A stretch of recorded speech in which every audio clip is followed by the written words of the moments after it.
Greetings, Harvest Bible Church. This is Tony Svensson. I'm the Go Pastor. I wanted to talk to you today about one of my favorite topics, favorite things to talk about. That's the gospel. A lot of times when we think about the gospel, we think about the world's need for the good news, for those who are lost. And we think the gospel is only for the lost. But I wanted to just remind us today that ultimately the gospel is for us first.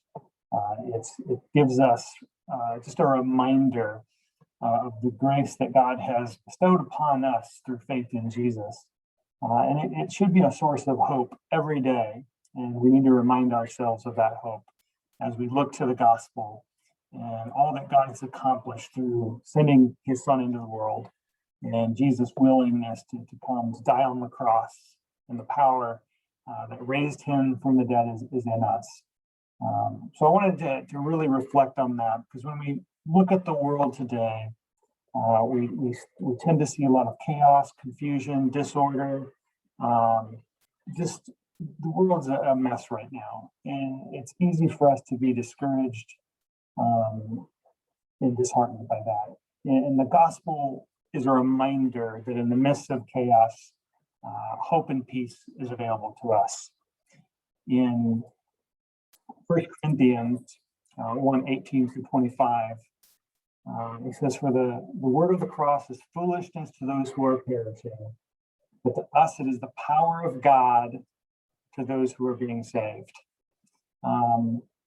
So this idea that it's the power of God to us who are being saved, that idea that when we put our faith in Jesus, we were justified. We were freed from the penalty of our sin. We were born again. We became new creatures, new creations in Christ Jesus, and we were adopted into his kingdom. Nothing can separate us now from the love of God. That's the power of the gospel. But it also talks about this idea of salvation being an ongoing process of sanctification. And so the power of God for us who are being saved is that process of sanctifying, of being freed from the power of sin in our lives. And that's a daily reminder for us that we look to Jesus, we look to the power of the gospel to transform us, to sanctify us. And we're secured in that. When we look at the things going on in the world, we need not fear, because one day, not even death can separate us from the love of God. One day we'll be freed from the presence of sin and glorified. But until that day, as we look to the world right now, again, we see a lot of craziness.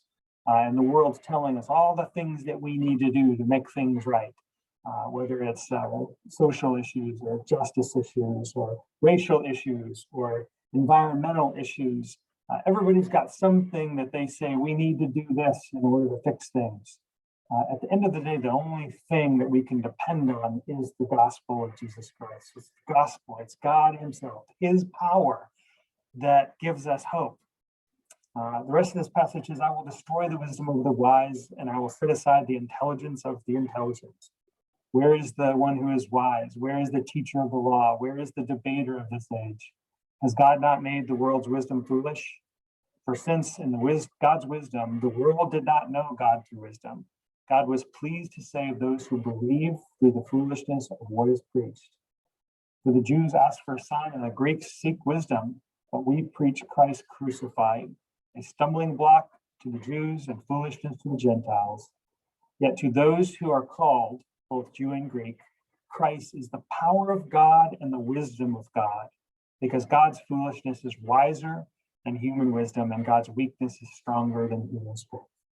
And so the gospel is that reminder that, again, God's wisdom is all we need. God's strength and his power is all we need to endure in these days that we look to. And so I pray that this would be a reminder to you that the gospel was preached, and if you've received that by faith, you are saved.